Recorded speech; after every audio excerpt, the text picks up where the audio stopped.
How's it going, everyone? Mask here, back with another Epic 7 video. Now, we had some huge updates to the game this week. I think on Wednesday. It's now Friday when I'm reading them, but I haven't read through the updates myself yet. And for any of you who haven't as well, that have stumbled across this video, that's what I'm going to be doing. Looking over the Wednesday updates so I can get myself up to date with all the changes that they've made to the game. Now, let's check them out. We have December 19th, Wednesday update content. A new side story, a small miracle, has been introduced, which is great. I love side stories. They give us so many rewards in the side stories. It's great. I've managed to fully clear out, mind you, I fully cleared out, I'm calling the last side story we did sort of like 2 side stories, because really it was 1 to 19 was its own currency even, and then 20 to 30 was its own currency as well. So 31 actually, I think the boss was 31. But I've managed to fully clear out the store of 2 of the 3 side stories and gotten all of the catalysts out of the 3rd one, so I'm happy. Focus, all right. Wednesday until January 9th before the update. How to enter, obviously pretty easy. Battle, side story. The side story, A Small Miracle, will be available for 3 weeks. During the event, players will be able to receive event currency, which can be exchanged for other items. Additionally, players will be able to receive a variety of items for completing quests, achievements, and region rewards. So it looks like we have 1 through 20. 20 is the boss. Looks good to me. Weeks 1 to 2, players may complete stages 1 to 10 and collect red socks. They are doing it. Week 3, player may complete stages 11 to 20 and collect bakery coupons. You know what, though? When they split it up this way, they tend to have double the goodies we can get from these stores. It is a massive stamina sink, but still. Tons of content. When you actually try to fully clear out that exchange store, you've went deep into this side story. Red socks, socks knitted using soft yarn. Oops. And the bakery coupons. Arky's collecting them. The following heroes receive benefits when using A Small Miracle. Raz, Clarissa, Isaria, and Mercedes. I just pulled an Isaria from my daily free summon, and I'm pretty excited about that. We have Aether, Angelica, and Montmorency. Angelica and Isaria will be carrying me through most of this side story. Once players clear all the stages on normal difficulty, they may play on world difficulty. They can also receive urgent missions, which is great. For those of you who don't have that Commander Lorena quest done yet. In the side story, like myself actually, in the side story region, players can acquire 2-star monsters and catalysts, which is fantastic. And now when players equip the event exclusive artifact card of Small Miracles, extra red socks can be obtained.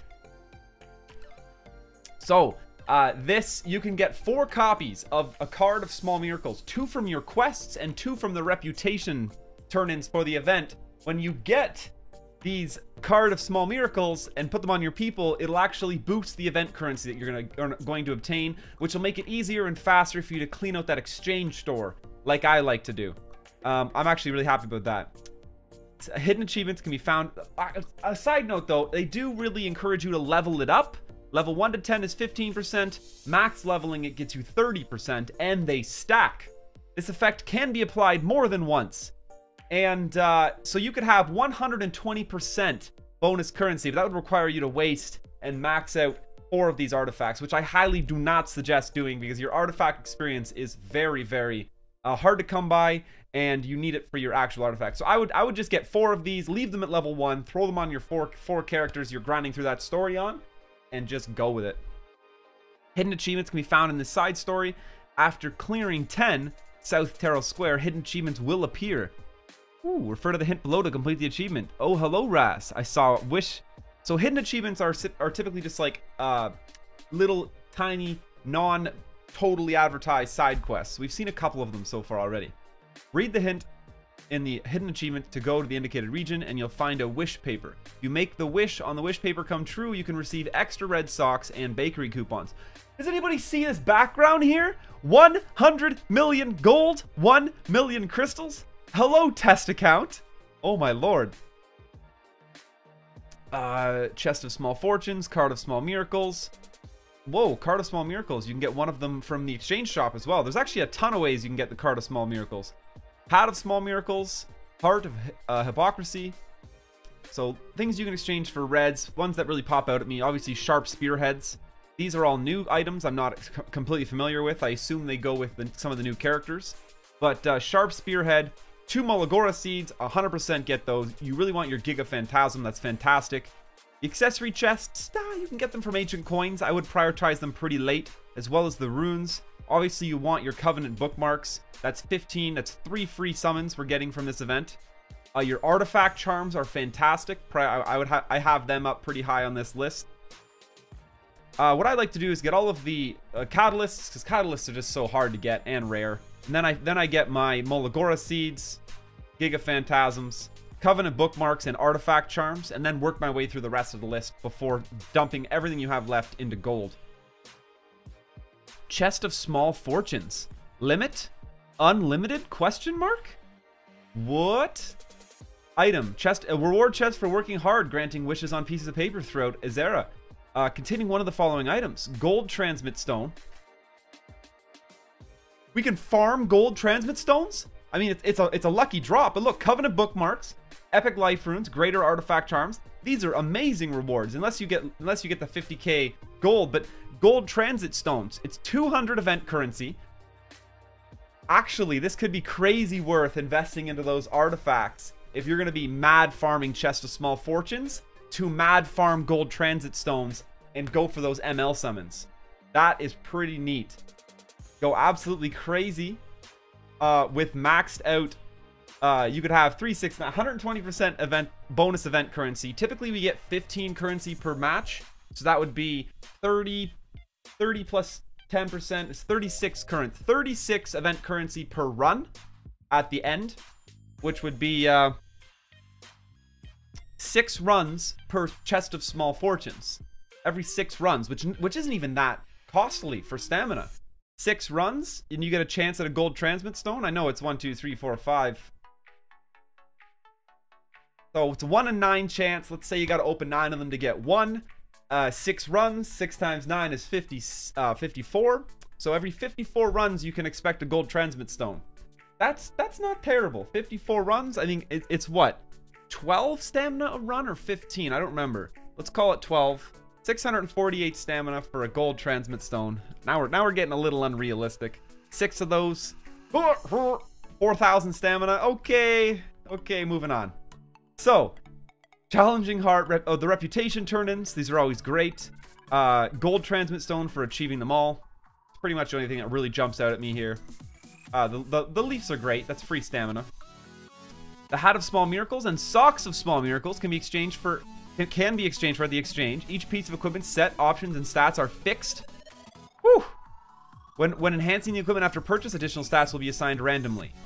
Health, attack, crit chance, and effectiveness on a hat. Tier 5 offensive hat with health, attack, crit chance, and effectiveness. That is a very, very good hat. And hello, boots. Speed main stat, speed set, tier 5 boots with health, attack, and crit chance. These boots are insane. This is gonna, I mean, these boots alone being spoon-fed to everyone is basically going to absolutely jack up the speed in the arena. This is, everyone now has access to a tier 5 epic, viable, speed set boots. This is gonna be an insane amount of speed bonus. So, yeah, things definitely just got a lot faster. Here's the Card of Small Miracles artifact that's exclusive. It gives you attack and defense of all enemies. It increases attack and defense of all enemies? What? So it makes it harder. You know what? When I first read this, I read that it was a self buff. And I was like, okay, cool. No. You max this out, and you're giving your opponents 5, 10, 15, 20% if you're running 4 of them bonus attack and defense, but you're getting the bonus currency back. So it's a trade-off. That is actually hilarious. Lobby's background music has been changed. Players can also find Archie event via the event page. Ooh, I need to check that out. We have the Church of Ilros Axe specialty change. Whew.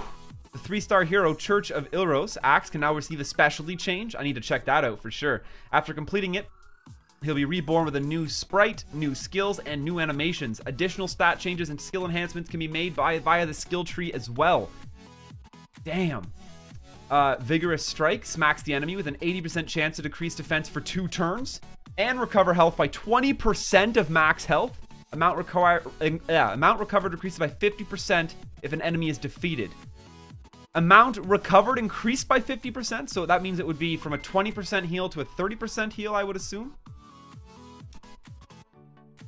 Enhanced Church of Axe level 50. How to specially change from the lobby, go to the hero menu. So now we have Clury, Lorena, and Church of Ilrios Axe. I struggle with that name. 500 devotees. Gift 6 blazing soul catalysts. Obtain 500 equipment and win a trial battle. That's not terrible, actually.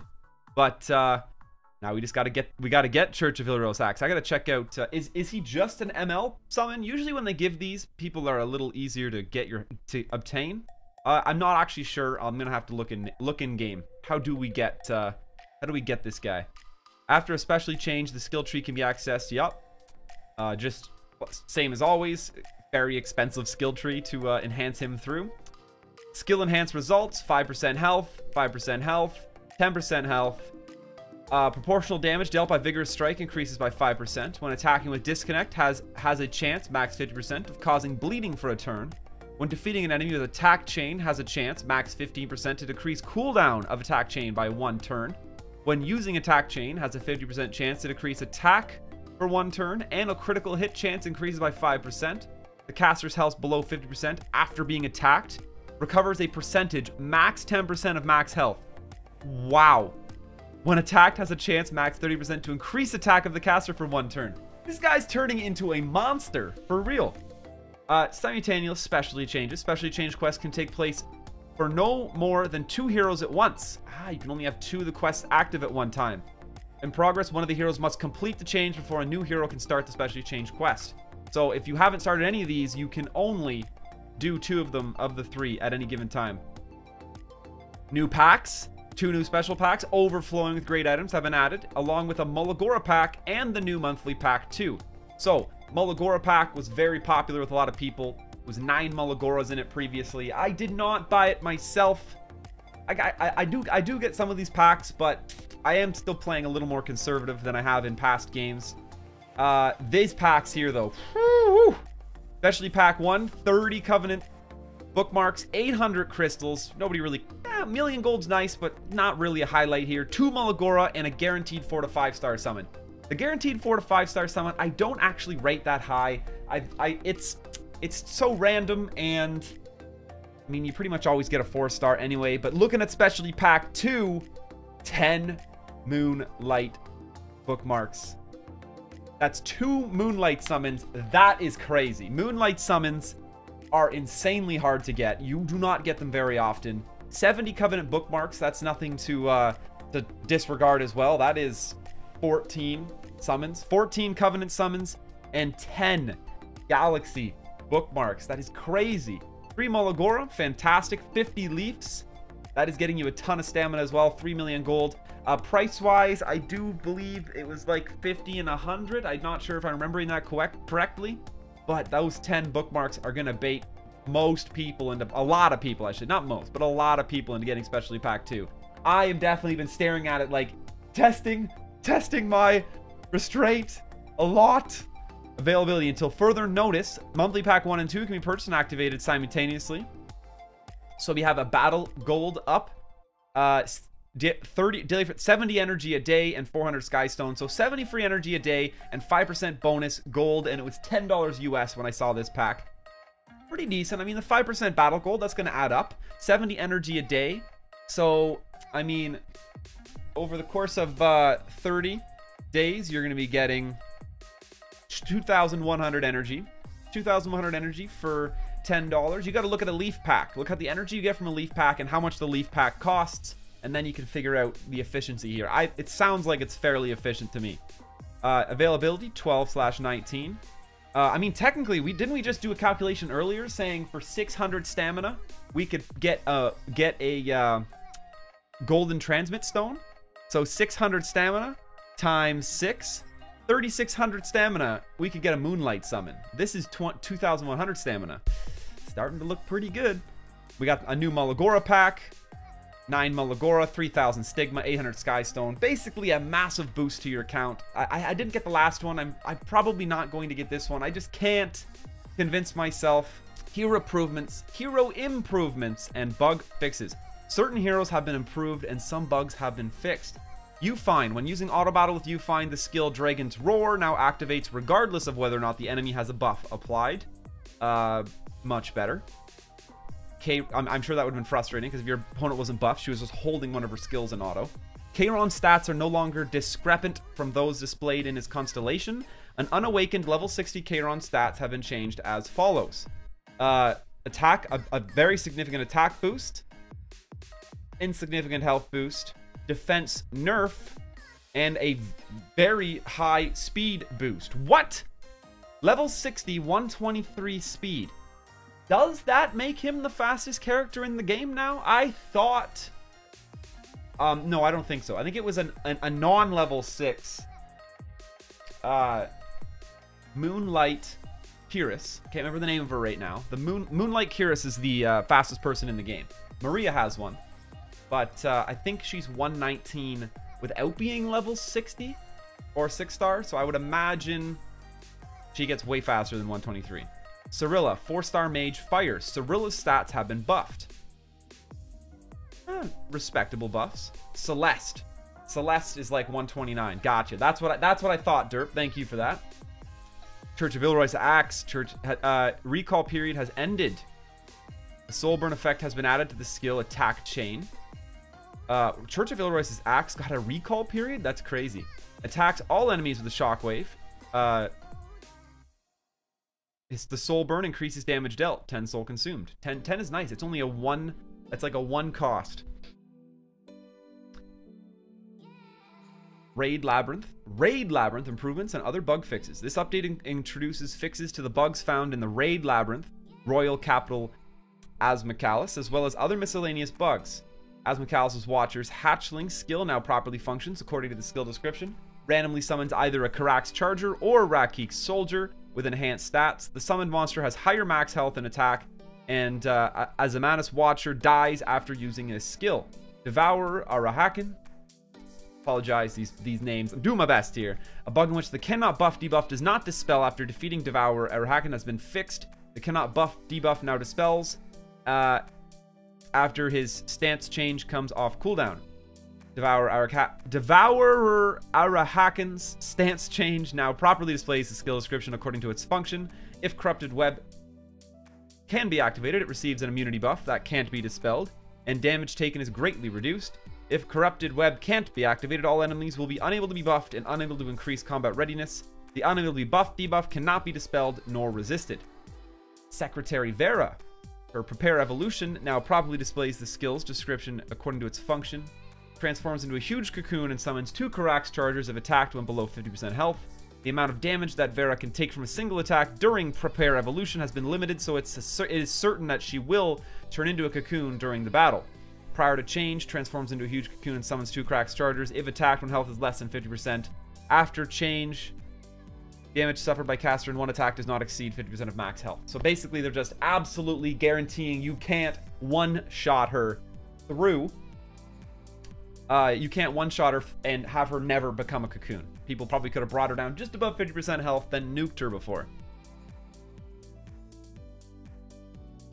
When she's defeated after turning into a huge cocoon and has the minimum number of turns left to cool down on complete hatchling, she now revives with less health than when she isn't defeated. When Secretary Vera turns into a huge cocoon, the skill description Complete Hatchling now matches the actual effect. She is summoned with enhanced attack, defense, and speed. If she's defeated before she uses Complete Hatchling, she is summoned with decreased attack, defense, speed, and max health, proportionate to the number of turns left on cooldown. That is actually neat. So the faster you kill her cocoon, the weaker she comes out afterwards. Executioner Carcanus, the skill description then they have a lot of stuff to fix up here. This is crazy. Now matches its function, leaps to attack the enemy, and leaves the enemy stunned for 2 turns. If the enemy has below 50% health, its current health is decreased by 99%. Whew! You don't want to be below 50% health. That's nuts. The ability does not activate when silenced and has an increased cooldown. The skill can only be used below 40% health. The skill description of Executioner's Carcanis' skill Shadow now matches its function. It grants another turn when below 70% health and becomes stealth at the end of the turn for 2 turns. If Carcanis is stealth at the beginning of the turn, heals a portion of his health and permanently increases his attack and speed. He may only go into stealth once every 2 turns, does not activate below 40% health. These guys are actually pretty intense. Eliminate Queen Azumashik.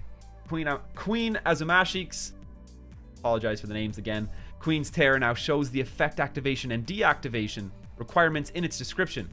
The skill description of Queen Azumashik's, I'm just going to say hers from now on. Queen's Terror now matches its function. When receiving damage for the first time, attacks all enemies and hatch 2 eggs to summon Devour Arahakan. When she is attacked below 50% health, take an extra turn to activate Death Trap and hatch 2 eggs to summon Rakik Flying Troops. She now receives a portion of Devour Arahakan's damage, and Flying Troops have a 30% chance to counter when she's attacked. Eggs are immune and invincible before they hatch. So look out for the Raid Labyrinth.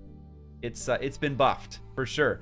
The amount of Coronation souvenirs owned, which can be used at the Raid Labyrinth shop exclusively, now displays. When basic/elite monsters are defeated in normal difficulty of the Raid Labyrinth, additional ancient coins are dropped in these areas. Section 1, 15 to 17. Skill previews are added. Players may now preview hero skills through the hero journal. You'll now be able to experience the skill animations of every hero, even ones you don't own yet. This is actually amazing. When you tap the preview skills button, the hero will be brought to a special stage in which skills can be used as many times as you like with no cooldowns. Once you have looked at the skill animations to your heart's content, you may exit the stage by tapping the yielding via the pause menu. I actually really like that. That is pretty awesome. We have Raz, and you can practice on a level 60 punching bag. Fantastic. QOL changes, always appreciate developers with QOL updates, not just pushing out new content. Adventure, an issue has been fixed with Dark Corvus' skill cooldown time decreased by 1 every time his skill Axe Fall was used in stage 10-S3.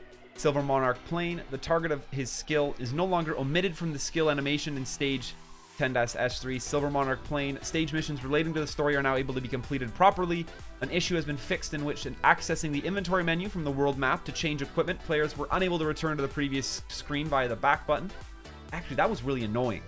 That was really annoying. The back button would always take you back to the lobby, and it would waste time. In Abyss 40, when Burning Eye Lich resurrects, any resistance or immune effects that were applied will remain after Burning Eye Lich resurrects. Abyss Floor 64, that sounds like a buff, unfortunately, for the floor. Floor 64 has been updated so that General Purgus now only uses command to charge once after his skill battle signal hits 4 times. In Abyss 66, as described in the skill description, Arbiter Vildred's skill Darkblade now summons only 4 monsters. Sounds like a nerf. Floor 70, when converted Simaquis' skill, Evil Counterattack is triggered. It now counterattacks the hero that triggered the counterattack. Fair. The Abyss Purification confirmation window no longer overlaps with Abyss Floor. And Battle. When heroes are revived after being killed with Sleep, Provoke, or Stun applied, the effect no longer remains after reviving. An issue has been fixed in which a hero could not move until the following hit or attack after being revived. That's actually a buff to all things revive, which is great. A bug causing the star grade stat slider to appear abnormally when previewing stats in the hero journal has been fixed. The displayed guild member names in guild aid request complete window will no longer overlap each other. That was also annoying. People had long names, so that was a problem. The voiceovers for specially changed heroes, Falconer Cleary and Commander Lorena, now change after the specially change is complete. Whew. The reset button in the skill tree window for specially changed heroes will be edited to a more favorable size, and the color of the specially changed trial battle arrow no longer displays incorrectly. Arena changes. When players enter an NPC challenge in Arena for the first time, the levels shown in the list now correctly match the hero's actual levels in battle. Crozet's difficulty in NPC challenge has been lowered. Made Crozet easier. When a player continuously challenges the same player, after the 3rd attempt, the results of the battle no longer affect either player's victory points. When a player continuously challenges the same player via the opponent tab after the 3rd attempt, results no longer affect either player's victory points. So they're basically saying stop trying, give up after 3 tries. Players can still successfully receive conquest points And if the player attacks the same user after refreshing the opponent's list, the victory change penalty will be reset. So if you refresh and get the same person again, free game. So you still can fight them and receive conquest points and fight them to try to get that defeat everyone bonus. But you're no longer going to drop victory points for losing, nor gain victory points from winning, is what I understand. Other miscellaneous. Locked heroes are darkened in order to indicate more clearly that these heroes cannot be used to enhance/memory imprint another hero. An issue has been fixed in which when players repeatedly entered and exited of the hunt menu, the hunt stage indicator changed to time left. Not really important.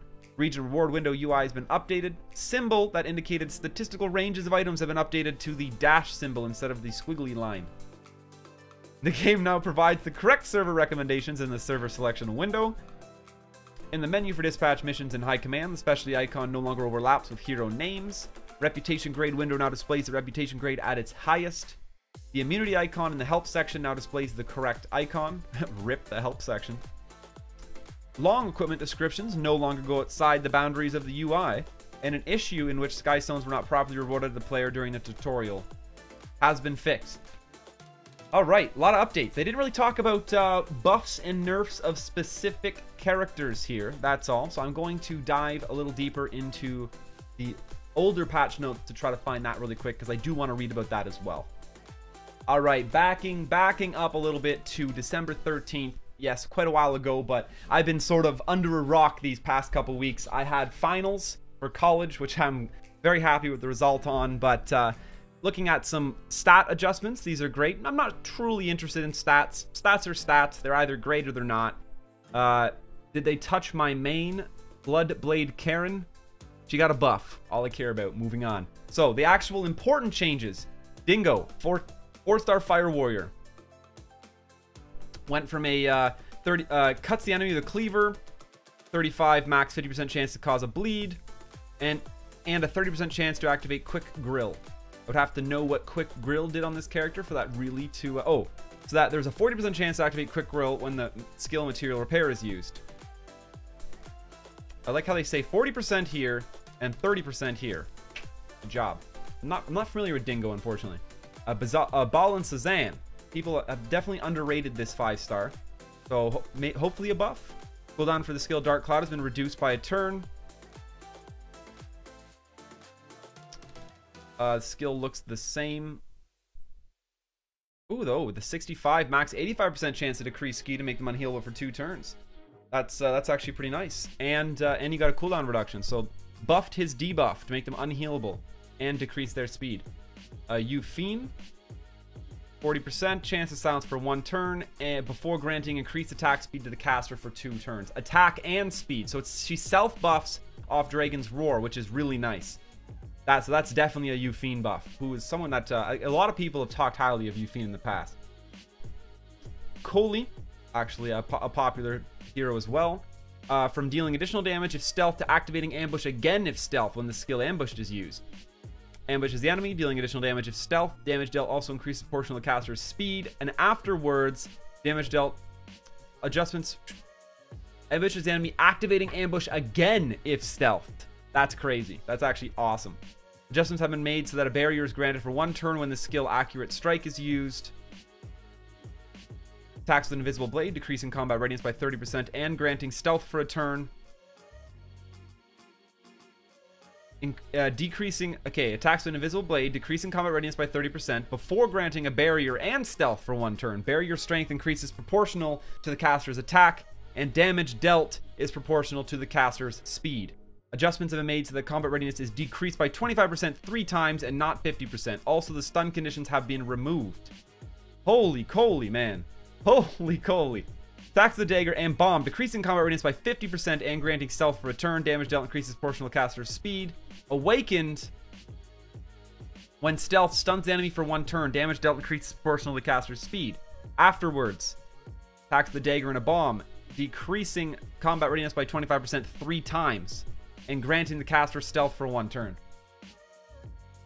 So 75%? Decreases by 25% 3 times. Why wouldn't you just write 75%? I'm interested in how... Is it 3 chances to apply then? Damage dealt increases proportional to the caster's speed. And when you awaken it, stuns the target for 1 turn and granting the caster stealth. Holy... Coley actually seems unreal. Coley, 4-star Ice Beef. Seems like a boss. And here's the big one, Tieria. Whew. The base speed reduced from 108 to 96. The skill Dance of Sands is only applied during attack and excludes the caster. Increases combat readiness of allies by 10%. Now it's when it hits. When Soul Break is used, decreased defense. The decreased defense debuff is cancelled, and damage dealt has been changed from being proportional to the target's current health to being proportional to the target's max health. The caster's critical hit damage and the target's defense are also affected. Awakening will now cause the damage dealt to be increased. So before, 75% chance to decrease defense. After, defense, D-break, gone. Tieria, gone. Maria has already reverted her 5-star Tieria that she loved, unfortunately. But now, also, before I forget this, for those of you who have characters that have the potential of being reset, and they're 4 stars right now, make it known that if you upgrade a 4-star hero who has the potential of being reset, after they've announced the reset from 4 stars to 5 stars, you do not gain the ability to reset them. Maria used 4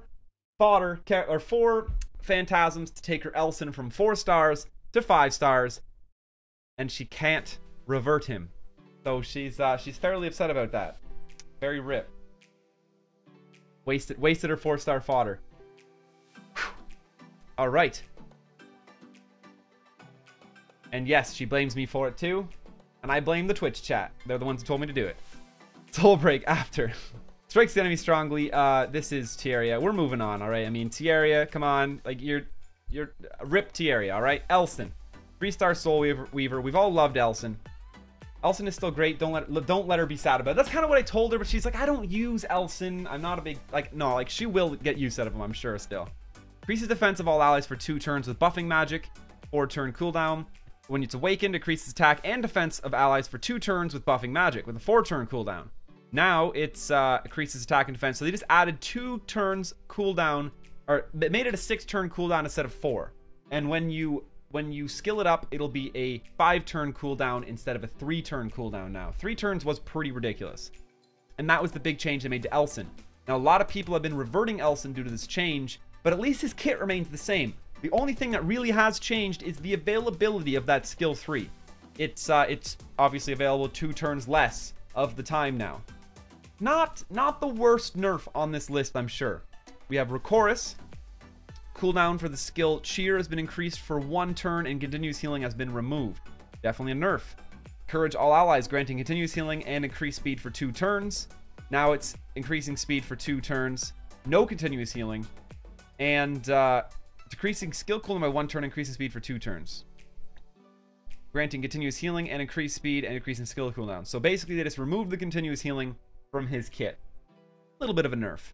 Church of Ilrios Axe. Now, this is a little bit of a sneak peek into the future. Come and read this one now. They nerfed Church of Ilrios Axe, but he's getting a specialty class change now, which is crazy exciting. So it really didn't end up being a nerf. They've totally removed the reverting for this character now. Changes have been made. The skill disconnects so that a critical hit inflicts bleeding for 1 turn and does not increase attack. So before, critical hit increases attack and damage dealt increase proportionally to the amount of the enemy's lost health. And attacks, now it just critical hit inflicts bleeding for a turn. Damage dealt proportional. Cool. Basically, they took away the attack increase on the caster. Cooldown for the skill Plagued Strike has been increased by 1 turn, and the effect that caused damage dealt to increase proportional to the amount of the enemy's lost health has been removed. Before, 80%, max 100% chance to decrease defense for 2 turns. Damage dealt increased proportionate amount of lost health. Now it's just an 80% chance to decrease defense for 2 turns. Very, very reliable defense break, though. Damage dealt by the skill Ancient Spear Art has been increased by 20%. This is Mukacha. Attacks with a spear, increasing own combat readiness by 20%. And damage dealt is proportional to speed. Adjustments have been made. Okay, that's just a change. And they've adjusted the speed of the caster and not that of all allies increased. Adjustment that made, okay, so it's not an all ally speed buff anymore. Max value for this effect has been adjusted to 10%. Increased, so before it was an all ally speed increase by 2.5, max 4% each time the caster attacks. Effect can only stack up to 5 times. And now it's just increases speed by 1%, max 2% each time the caster attacks an enemy. Effect stacks 5 times, and it's no longer team buff. So that was a significant nerf to Mukacha. Speed of the caster and not of all allies increase when the skill Enlightened Bow is used. Also, damage dealt has been increased by 25%. A little bit of a damage buff, but we're no longer getting the speed of all allies for 2 turns buff on that skill. It has been removed and it's just for the caster now. Butcher Corpse Inquisitor. There is a lot of these. We're almost at the end though. The issue that unintentionally causes significant reduction in damage when the passive skill, Butcher Corpse Gear, damage decrease overlaps with the damage reduction effect. Damage suffered in one attack does not exceed 50% of max health. The combat readiness of all allies when the enemy is defeated has been reduced. Also, adjustments have been made so that it does not overlap with the same effect. Increase combat readiness of all allies by 15 to 30% when the enemy is defeated. And the new... this is Satch Ethanes, the Ranger exclusive artifact. Combat readiness of all allies when an enemy is defeated has been reduced, and so it no longer overlaps.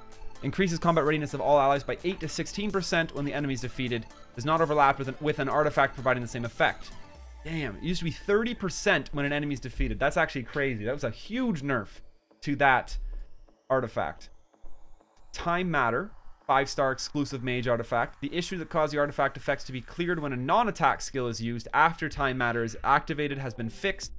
Reduces skill cooldown by 1 turn when an enemy is killed, and increases the damage of next attack by 1, 8, and max 18%. I'm assuming that's supposed to be max 36%. Can only be activated once per skill. That's a pretty sweet artifact. Actually, I want that artifact.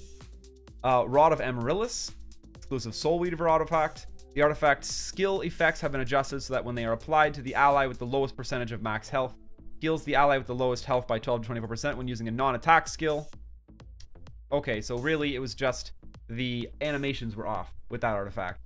We have Goblin's Lamp. The artifact's skill effects have been adjusted so they are applied to the ally with the lowest percentage of max health.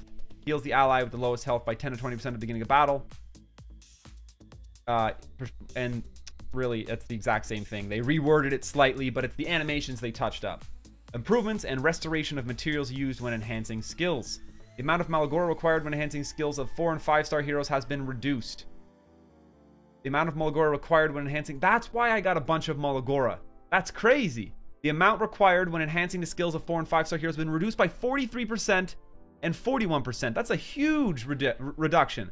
When enhancing a skill... Molagora Gora will not be used anymore. You can exchange the Molagora Gora that you had in the normal shop. Exchanging a Molagora Gora will give you 25 Molagora. Damn. Whew. Following balancing adjustments, we will compensate players by the mailbox for any Molagora already used to enhance 4 and 5-star heroes skills that are in excess of the new cost. 1 Molagora Gora equals 25 Molagora, and 1 Molagora Go equals 5 Molagora. Following balancing adjustments, the amount of Molagora required at 3-star heroes at certain stages has been adjusted. However, required to fully enhance the skills and remain the same. The excess spent will be returned to the mailbox. Awesome. So that was why, that explains why a little bit ways back I had a bunch of Molagora randomly appear in my inbox. I was like, hey, I appreciate it. Thank you. Not asking questions. Other changes and bug fixes. I'm not really... Notable has been added to all summon tickets. Maid Chloe has been added to the Moonlight summons.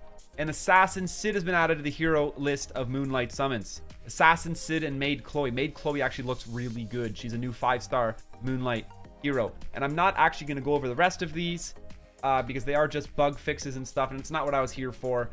Time to go back to the future. And this is going to finish up the patch notes that I wanted to actually finally catch myself up on. Yes, this was definitely a little bit of a grind of a video. If you did watch it, thanks for getting through to the end with me. I'm actually really impressed with the patches. The depth of them, they're actually massive patches, and they are updating so many things. Buffs and nerfs are nice to see to characters. It's kind of tough. It's like, yes, we nerf these characters, but it's not like a MOBA where you're nerfing characters because it's giving people an unfair advantage who play them. It's like, it's kind of a solo player game. So when they make character nerfs, I am actually very happy and very impressed with that. They're giving us the chance to revert those characters that are getting nerfed, and we get fully compensated for all experience, all experience, and fodder, and Malagora, and runes used on those characters in full. You can choose to revert your character back to level 1, and you get everything back. It's actually really, really impressive. Good on them. But thanks for checking this video out, guys. I'm finally caught up with this patch. I'm going to stay much more ahead of the curve and up to date with future patches, I promise.